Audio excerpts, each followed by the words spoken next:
Você acha que a gravidade está te puxando para baixo? Completamente errado. Na verdade, é o chão que está vindo para cima e empurrando seus pés. E aqui estão 9 razões pelas quais, conforme comprovado por Richard Feynman, o físico teórico laureado com o Nobel. 1. A pegadinha do século. A gravidade não é uma força. Você acha que entende de gravidade, certo? Tente subir numa balança de saúde. Olhe para o número que aparece nela. Esse é o seu peso corporal. A Terra está te puxando para baixo. Tudo parece extremamente simples. Solte algo e ele cairá imediatamente no chão. A Lua orbita a nossa Terra. Os planetas giram em torno do Sol brilhante. Objetos com massa atraem-se mutuamente. Newton descobriu isso séculos atrás. A chamada força gravitacional parecia muito fácil de entender. É até simples, de forma surpreendente. Mas isso está errado de forma completa. E não é só um pequeno erro. É fundamentalmente incorreto sobre o que realmente está acontecendo. Porque a gravidade não é, de forma alguma, a força que pensamos. E quando você vir a natureza real da gravidade, o universo será diferente. Deixe-me te mostrar agora mesmo. Tente se levantar neste momento. Sinta o peso do seu próprio corpo. O que você está sentindo? Você diz que é a gravidade agindo sobre você, que a Terra está te puxando para baixo. Mas pense sobre essa sensação real. O chão pressiona seus pés, empurrando para cima. Essa é a sensação verdadeira. Isso acontece porque o chão está te empurrando para cima. Aquela força misteriosa de puxar que todos falam, você nunca sentiu. Você só sente uma força de empurrar, sempre para cima, nunca para baixo. Então, onde está essa força de puxar? E aqui está algo ainda mais estranho. A Lua está caindo em direção à Terra neste exato momento. Ela tem caído assim por bilhões de anos. Mas nunca fica mais próxima. Apenas gira em círculos. Está sempre a cair, mas nunca atinge o solo. Que tipo de força de atração funciona assim? Uma força que puxa para sempre, mas nunca atrai o objeto. E, segundo Newton, esse puxão acontece instantaneamente. Mexa a Terra, e a Lua sente imediatamente. Através de 240 mil milhas de vácuo, de forma instantânea. Como isso pode acontecer? O que leva essa mensagem tão longe? Qual é o mecanismo de funcionamento real? O próprio Newton não conseguiu explicar isso. Ele chamou isso de ação à distância e admitiu que não entendia como funcionava. Mas a matemática era infinitamente bela. As previsões eram absolutamente perfeitas. Então as pessoas pararam de fazer aquelas perguntas incômodas. Elas não deveriam ter parado assim. 2. Quando um pequeno erro muda toda a história humana. Vamos voltar algumas centenas de anos. Ninguém entendia como os planetas se moviam. Copérnico disse que eles giravam em torno do Sol. Isso era bom. Mas de que maneira? Que caminhos eles seguiam no céu? Tycho Brahe construiu um observatório astronômico e passou décadas registrando a posição dos planetas, noite após noite, ano após ano, medindo ângulos com instrumentos de bronze precisos até o menor grau. Por que ser exato assim? Porque você não pode entender a natureza chutando. Você precisa olhar com muita atenção. Precisa medir com cuidado e detalhes. Registrar exatamente o que você vê. É aí que a ciência realmente começa. Os dados dele chegaram, em seguida, às mãos de Johannes Kepler. Kepler queria encontrar a forma das órbitas planetárias. Ele tentou primeiro os círculos. As previsões estavam quase certas. Mas Marte estava desalinhado por 8 minutos de arco, ou seja, 8/60 de um grau angular. A maioria das pessoas consideraria isso um erro de medição. Mas Kepler conhecia a precisão de Tycho Brahe. Aquele homem não cometeria um erro de 8 minutos de arco. Então, Kepler descartou a teoria antiga e começou do zero. Após anos de trabalho, ele a encontrou. eram as belíssimas formas elípticas. Os planetas seguiam elipses com o Sol em um dos focos, coincidindo perfeitamente com os dados coletados. Que beleza! Mas isso levantou uma pergunta maior. Por que seriam elipses? Enquanto isso, Galileu estava fazendo experimentos simples, rolando bolas por planos inclinados. Parece algo trivial, não é? Mas observe o que irá acontecer. Rolando a bola pela descida, ela ganha velocidade. Rolando em um plano, ela continua andando, sem parar de imediato. Imagine que você possa eliminar todo o atrito. O que aconteceria? A bola rolaria para sempre. Na mesma velocidade, na mesma direção, para sempre. Isso deixava as pessoas confusas. Certamente o movimento precisa de um empurrão constante. Certamente, tudo naturalmente deve parar. Não, pensar assim era o contrário. O movimento é o que há de mais natural. Um objeto se movendo em linha reta não precisa de explicação. Esse é o padrão. O que precisa de explicação é a mudança. Desacelerar. Isso é causado pela força de atrito. Acelerar. Isso é por causa de algum empurrão. Mudar de direção. Isso é uma força agindo lateralmente. Isso é inércia, a primeira lei do movimento.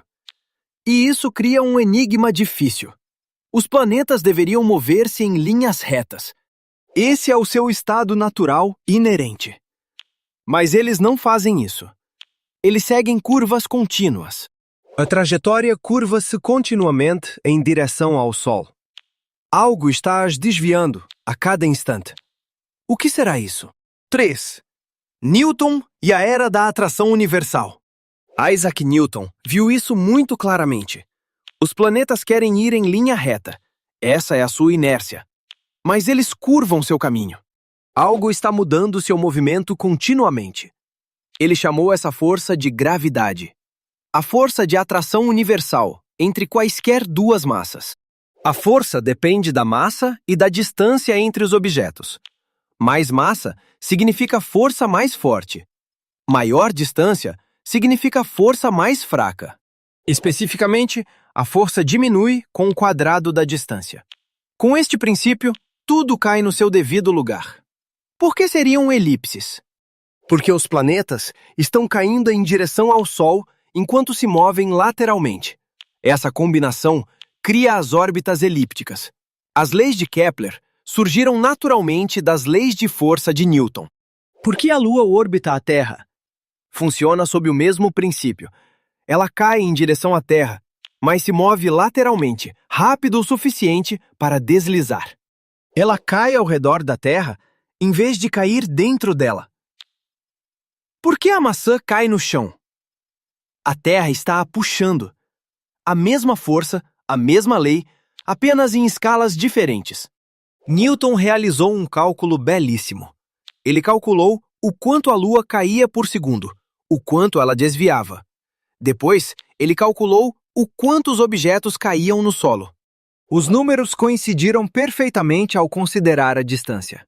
Foi uma enorme revolução. A força que puxava a maçã era a mesma força que segurava a Lua. O céu e a Terra, a mesma física. Com as leis de Newton, tudo fazia sentido. As marés aconteciam porque a Lua puxava a água do mar. A Terra era redonda, mas abaulada no Equador porque girava. Cometas voltavam pontualmente porque seguiam órbitas elípticas. Observações estranhas encontraram suas explicações. As luas de Júpiter chegavam mais cedo e, às vezes, mais tarde. Acontece que a luz precisa de tempo para se mover. Quando a Terra estava longe de Júpiter, a luz levava mais tempo. Isso levou à primeira medição da velocidade da luz. Os planetas oscilavam porque se puxavam mutuamente. A partir da oscilação de Urano, eles previram um novo planeta e encontraram Netuno exatamente onde previsto. Por 2 séculos, as leis de Newton foram uma grande conquista. Elas explicavam tudo o que se podia medir. 4. O mistério. Por que o martelo e a pena caem juntos? Solte um martelo e uma pena no vácuo. Eles atingem o chão no exato mesmo momento. Exatamente juntos. O martelo tem muito mais massa que a pena. Pela teoria de Newton, a gravidade deveria puxá-lo mais forte. Muitas vezes mais forte. Mas o martelo também tem muito mais inércia. Ele resiste à aceleração muito mais que a pena. Muitas vezes mais. Esses dois efeitos se anulam de forma perfeita. Não é que se anulam aproximadamente, mas de uma maneira absolutamente perfeita. Todos os objetos caem na mesma velocidade, não importa qual seja a sua massa. Por que isso acontece? A teoria de Newton exigia duas propriedades de massa diferentes. Massa gravitacional determina a força com que se atraem. Massa inercial determina a dificuldade de se acelerar. E essas duas propriedades são sempre perfeitamente proporcionais, com uma precisão impressionante. Por que a propriedade de atração e a resistência à aceleração são iguais? Newton não tinha nenhuma resposta. Seria apenas uma coincidência que tornava a matemática bonita. Ou não seria uma coincidência? Einstein fez uma pergunta completamente diferente. E se não fosse aleatório? E se essa igualdade dissesse algo sobre a natureza da gravidade? 5. Einstein dobra o espaço para encontrar a verdade. Aqui está um experimento mental para você. Você está dentro de um quarto fechado e sem janelas. Você sentirá seu peso normal. Você está na Terra ou em um foguete no espaço? Você consegue distinguir a diferença? Solte algo e ele cairá no chão em ambos os casos. Jogue uma bola horizontalmente. Uma curva aparece em ambos os casos. Suba na balança. O mesmo indicador em ambos os casos. Nenhum experimento pode distingui-los. Este é o famoso princípio da equivalência. Se você não pode distinguir gravidade e aceleração, talvez elas sejam uma só. Talvez ficar parado em um campo gravitacional seja, na verdade, aceleração. Esta foi a grande revolução de Einstein. Os objetos em queda livre não têm nenhuma força agindo sobre eles. A maçã que cai, a Lua, os satélites, os astronautas flutuando. Ninguém entre eles está sob qualquer força. Eles se movem naturalmente, ao longo de caminhos naturais. Sem força, sem puxão, sem nada agindo sobre eles. Mas a maçã está claramente caindo. Sim, mas e se a maçã não estiver de fato acelerando? E se ela estiver seguindo o caminho mais reto, e for o próprio espaço que está curvado? Esta é a profunda perspicácia de Einstein. A gravidade não é uma força entre objetos. A gravidade é a curvatura do espaço e do tempo. Objetos grandes não puxam outros objetos. Eles curvam o espaço ao redor deles. Eles dobram, curvam, distorcem a geometria. A maçã não está sendo puxada para o chão. Ela segue o caminho mais reto através do espaço-tempo curvado. Mas o espaço-tempo perto da Terra está curvado. Então, o caminho reto é em direção ao centro. Você parado no chão não está sendo puxado para baixo. Você está tentando seguir o caminho natural através do espaço-tempo curvado. Mas o chão está bloqueando o seu caminho. O chão te empurra para cima, impedindo você de seguir o caminho natural. É isso que você sente como seu peso. Não é a gravidade puxando para baixo. É o chão empurrando para cima, desviando você da sua trajetória natural através do espaço-tempo curvado. 6. Quando a luz se curva, a verdade se revela. Einstein fez uma previsão muito específica. Se a gravidade é espaço-tempo curvado, a luz também é afetada. A luz não tem massa na teoria de Newton. A gravidade não deveria afetar a luz de forma alguma. Mas se a gravidade for curvatura, a luz que passa será curvada. Durante um eclipse solar, astrônomos mediram a posição das estrelas. As estrelas pareciam estar desviadas de suas posições reais. A luz das estrelas havia sido curvada ao passar perto do Sol. Este é o fenômeno da lente gravitacional, hoje. Vemos isso em observações rotineiras atualmente. Objetos grandes dobram a luz de objetos mais distantes, criando imagens distorcidas. Prova direta de que o espaço se curva na presença de massa. Astronautas em órbita parecem não ter peso. Eles simplesmente flutuam por ali. Gravidade zero lá em cima, certo? Completamente errado. O campo gravitacional na altitude de um satélite é quase tão forte quanto na superfície. Cerca de 90% da força daqui de baixo.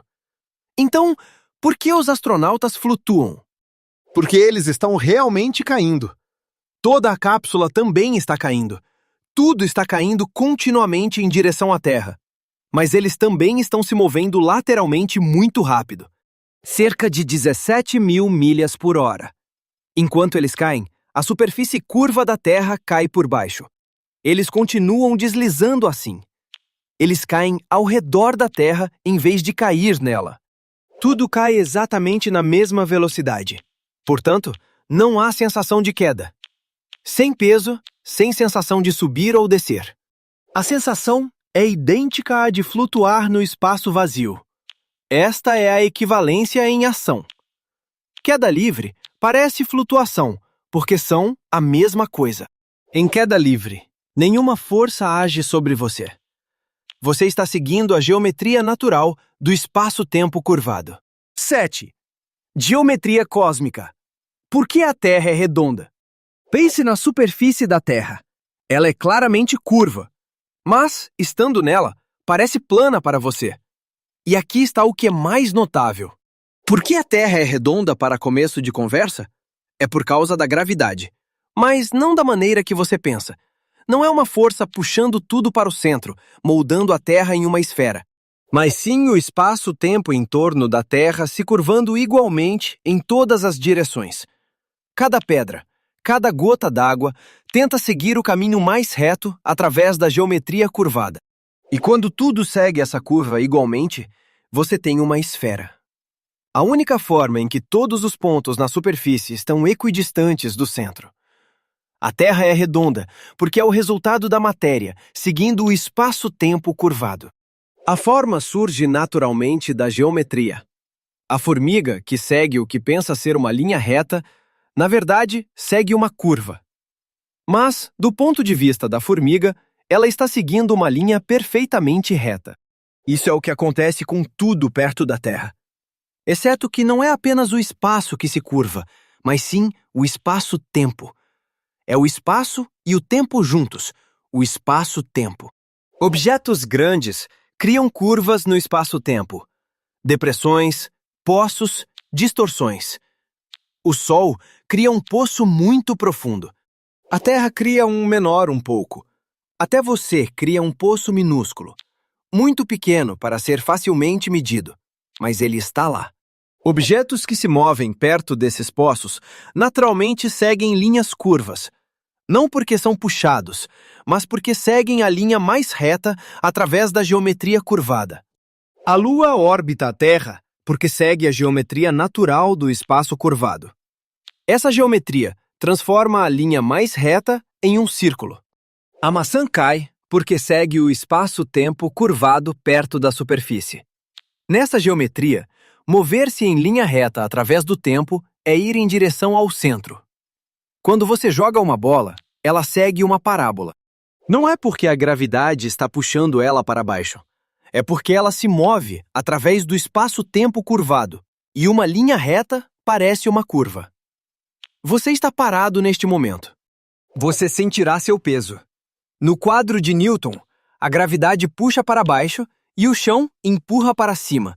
Duas forças se equilibram. No quadro de Einstein, apenas uma força age sobre você. É o chão que está te empurrando para cima. Mas se há apenas uma força, você deve estar acelerando. E você realmente está assim. Você está acelerando para cima continuamente. O caminho natural através do espaço-tempo é em direção ao centro da Terra. Essa é a trajetória de queda livre natural. Mas o chão está bloqueando o seu caminho. Ele te empurra para cima, desviando você do caminho natural. Você é como alguém parado em um foguete que está acelerando. O chão empurra. Você sente seu peso. não é de nenhuma força puxando para baixo, mas sim de ser acelerado para longe do caminho natural. A maçã pendurada na árvore também está sendo empurrada para cima pelo galho. Quando o galho quebra, a força de empurrão para imediatamente. A maçã, de repente, fica completamente livre. Livre para seguir o caminho natural através do espaço-tempo curvado.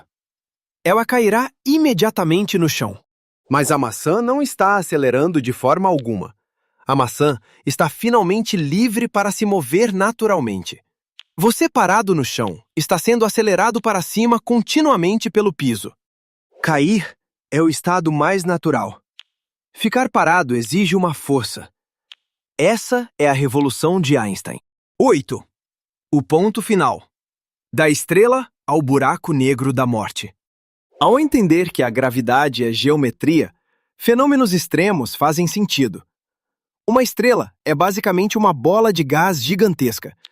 Sua massa cria um poço profundo no espaço-tempo. As linhas naturais nesse espaço curvado apontam para dentro. O que impede seu colapso? A pressão das reações nucleares no núcleo empurra para fora. Esse é o equilíbrio. Quando o combustível nuclear acaba, a pressão diminui. O equilíbrio é quebrado imediatamente. A estrela começa a colapsar. Se a estrela for grande o suficiente, ela colapsa até que a matéria seja comprimida de forma extrema. Núcleos atômicos se fundem, elétrons são esmagados. O que surge é uma estrela de nêutrons densa. Matéria nuclear comprimida ao tamanho de uma cidade. Uma colher de chá disso pesa bilhões de toneladas. Para estrelas maiores, a pressão de nêutrons não consegue impedir o colapso. O espaço-tempo se curva tão acentuadamente que todos os caminhos levam para dentro. Nem mesmo a luz pode escapar. Este é um buraco negro. Perto do buraco negro, o espaço-tempo é distorcido a tal ponto que a própria luz é sugada. Não podemos ver buracos negros diretamente, mas vemos seus efeitos. A matéria que cai no buraco negro acelera, aquece e irradia grande energia. 9. A beleza suprema. A gravidade é a geometria. Tudo decorre de uma única ideia. A massa curva o espaço-tempo. Os objetos seguem essas linhas curvas. A partir deste princípio, tudo se encaixa. As órbitas planetárias, o fenômeno das marés. A precessão de Mercúrio, o pequeno efeito que Einstein previu perfeitamente. As lentes gravitacionais e os buracos negros. Ondas gravitacionais. Ondulações no espaço quando grandes objetos colidem. O princípio que explica a Lua também explica as estruturas maiores. As galáxias, os aglomerados de galáxias gigantes. É universal e infinitamente elegante. O padrão no pequeno fragmento revela o design do tecido inteiro. As equações de Newton funcionam perfeitamente para propósitos práticos. Usamos elas para lançar satélites, calcular órbitas, prever eclipses solares. Elas são mais simples que as equações de Einstein e precisas o suficiente para a maioria das aplicações. Mas Einstein revelou o que a gravidade realmente é. Não é uma força misteriosa puxando objetos através do espaço vazio, mas sim a curvatura do próprio espaço e do tempo. A massa diz ao espaço como curvar. O espaço curvado diz aos objetos como se mover. Ao subir na balança, você não está medindo a força puxando para baixo. Você mede a força que a balança tem que empurrar para impedir você de seguir o caminho natural. Ao observar a queda de um objeto, você vê o objeto livre, seguindo a geometria que a massa teceu. Ao olhar para a Lua, você vê um objeto seguindo o caminho mais reto através do espaço curvado. O caminho parece um círculo, porque o próprio espaço está curvado. O espaço traz os objetos para perto uns dos outros. Isso é o que chamamos de gravidade. Não é uma força, mas sim geometria. E isso é muito mais bonito do que qualquer força misteriosa de puxar. Se você gostou deste vídeo, com certeza irá gostar do próximo conteúdo. Portanto, clique em se inscrever no canal e ative as notificações para que possamos trazer mais conteúdo fascinante para você no próximo vídeo.